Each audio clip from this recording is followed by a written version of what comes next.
Break के बाद एक बार फिर से आप सभी दर्शकों का अन्नदाता कार्यक्रम में बहुत बहुत स्वागत है।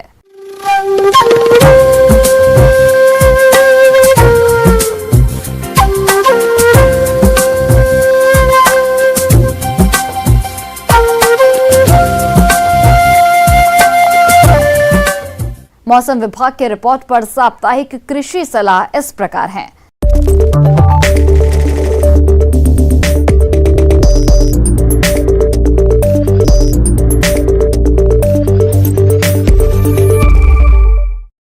ग्रामीण कृषि मौसम सेवा भारत मौसम विज्ञान विभाग राजमाता विजया राजे सिंधिया कृषि विश्वविद्यालय ग्वालियर द्वारा भेजे गए मौसम पूर्वानुमान रिपोर्ट के आधार पर जिला इंदौर और इससे लगे जिलों के किसान भाइयों को सलाह दी जाती है कि आगामी दिनों में वर्षा होने की संभावना है। ऐसे में इन क्षेत्रों के किसान भाइयों को सलाह दी जाती है कि जिन किसानों ने सोयाबीन की JS 95-60, JS 20-34, JS 93-5, NRC 130, NRC 138 आदि की जल्दी पकने वाली किस्में उगाई हैं, उन्हें 90% फली पीली होने के बाद फसल काटने की सलाह दी जाती है। इससे बीज के अंकुरण पर प्रतिकूल प्रभाव नहीं पड़ेगा। फसल को बारिश या छाया से बचाने के लिए तुरंत धूप में सुखाना चाहिए। परिपक्वता चरण के दौरान निरंतर बारिश के कारण सोयाबीन की फसल को उसके गुणवत्ता मानकों के संदर्भ में प्रभावित होने की संभावना है। पीला मोज़ेक वायरस रोगों के संचरण के वाहक सफेद मक्खी के नियंत्रण के लिए निवारण उपायों के रूप में क्षेत्र में विभिन्न स्थानों पर पीले चिपचिपा जाल स्थापित करें। किसानों को सलाह दी जाती है कि कीटनाशक या शाकनाशी का छिड़काव करते समय अनुशंसित मात्रा में पानी का उपयोग करें। अगर नेपसेक स्प्रेयर का प्रयोग कर रहे हैं तो 450 लीटर प्रति हेक्टेयर और पावर स्प्रेयर का प्रयोग कर रहे हैं तो 120 लीटर प्रति हेक्टेयर पानी का उपयोग करें। किसानों को यह भी सलाह दी जाती है कि विभिन्न स्थानों पर बर्ड पर्च स्थापित करें, जिससे परभक्षी पक्षी के बैठने की व्यवस्था हो सके जो पत्ती खाने वाले कैटरपिलर को खाते हैं। जैविक सोयाबीन उत्पादन के मामले में किसानों को सलाह दी जाती है कि वे डिफोलिएटर जैसे सेमिलोपर तंबाकू कैटरपिलर के नियंत्रण के लिए बैसिलस thuringiensis या बिवेरिया बेसियाना या नोमुरिया रिलेई 1 लीटर प्रति हेक्टेयर की दर से उपयोग करें। तंबाकू की सुंडी और चने की फली छेदक के प्रबंधन के लिए किसानों को कीट विशिष्ट फेरोमोन ट्रैप लगाने और NPV 250 LE प्रति हेक्टेयर का उपयोग करने की सलाह दी जाती है। इन कीटों के खिलाफ इमामेक्टिन बेंजोएट 425 मिलीलीटर प्रति हेक्टेयर की दर से प्रयोग भी प्रभावी है। किसान भाई वर्षाकालीन प्याज की पौध की रोपाई इस समय कर सकते हैं। पशुओं को साफ और ताजा पानी दिन में 2 बार दें, साथ ही साथ हरा चारा दें। बाहरी परजीवियों से बचाव के लिए ब्यूटॉक्स का उपयोग करें।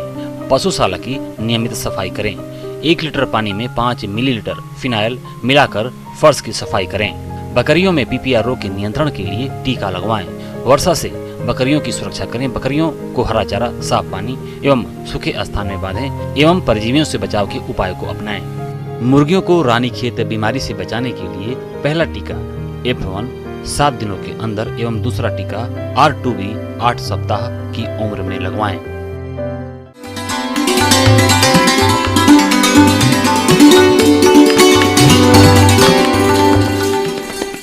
आइए जानते हैं अन्नदाता निःशुल्क फोन के माध्यम से पूछे गए समस्याओं का समाधान। अन्नदाता निःशुल्क फोन संपर्क सेवा के माध्यम से पूछे गए प्रश्नों में से आज हमने जिस प्रश्न को कार्यक्रम में शामिल किया है उसे पूछा है ग्राम बमनी जिला कटनी के कृषक अर्जुन चौरसिया ने। ये पान बरेजा में किए जाने वाले आवश्यक कार्यों के बारे में जानकारी चाहते हैं। तो अर्जुन चौरसिया जी, आपकी जानकारी के लिए प्रस्तुत है कार्यक्रम का ये अंश।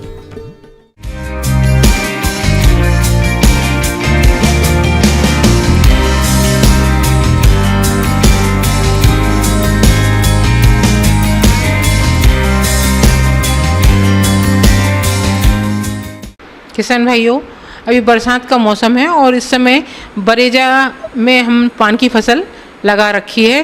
तो इस समय फसल की बढ़वार अच्छी हो रही है और हमें अगर फसल का अच्छा उत्पादन प्राप्त करना है पान से तो हमें बरेजे की और फसल की रख रखाव की व्यवस्था करनी होगी। इसके लिए सबसे पहले हम अगर बरेजा हमारा कहीं से टूट रहा है या उसकी बल्लियाँ और कमची है बांस की सड़ गई है तो हम उसको बदल के उसको सही तरीके से व्यवस्थित कर दें। दूसरी चीज़, जो आसपास खरपतवार लगे हुए हैं या बीच में बरेजे में उग रहे हैं उनको उखाड़ कर नष्ट कर दें, क्योंकि खरपतवार एक तो बेलों के साथ भोजन का प्रतिद्वंदी होते हैं तो भोजन को लेते हैं और बेलों को कम भोजन मिल पाता है। दूसरी चीज़, रोग और कीटों को भी आश्रय देते हैं जो कि बाद में पान की फसल पर आक्रमण करते हैं। तो अगर हम खरपतवारों को निकाल कर फेंक देंगे तो उसके साथ कीट और जो उस पर रोग पल रहे हैं वो भी खेत से बाहर, बरेजे से बाहर हो जाएंगे। तो इस चीज़ का विशेष ध्यान देवें।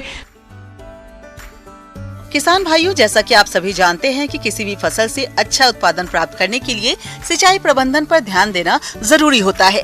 तो यदि आपके क्षेत्र में अधिक दिनों से वर्षा नहीं हुई है तो आप पान बरेजे में समय समय पर सिंचाई अवश्य करते रहें, जिससे पान की बेल और पत्तियों का उचित विकास हो सके।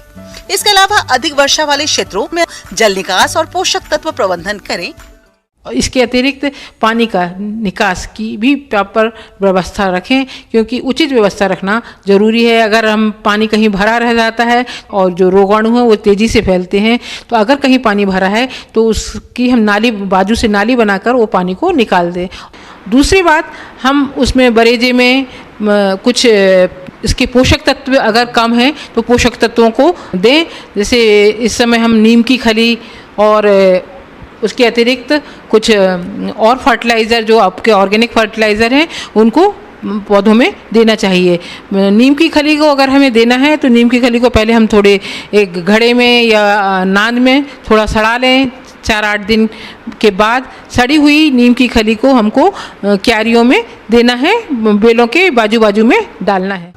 किसान भाइयों, अभी बरसात का मौसम चल रहा है और इस समय पान बरेजों में रोगों का प्रकोप अत्यधिक होता है, जिसके कारण पान की पत्तियों की गुणवत्ता खराब हो जाती है।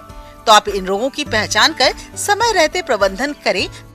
इस समय पान की फसल में एक जड़ सड़न रोग आता है जो कि स्क्लेरोशियम नामक फफूंद के कारण होता है। इसमें हमारी बेलें सड़ने लगती हैं, कहीं कहीं बेलें बीच बीच में भी सड़ने लगती हैं, कहीं कहीं ज़मीन से या जड़ से ही शुरू हो जाता है इसका सड़न।